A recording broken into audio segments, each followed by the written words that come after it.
சிந்து கவி வந்திருக்கு சொந்தமுள்ள பூங்கொடிக்கு.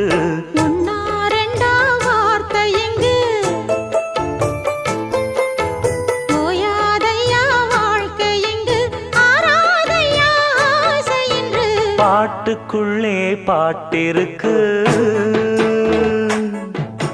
படிச்சுக்கத்தா மனசிருக்கு.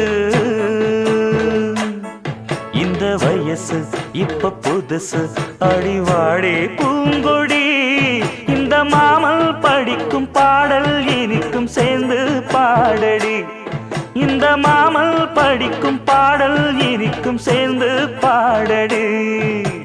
பாட்டுக்குள்ளே பாட்டிருக்கு படிச்சுக்கத்தாம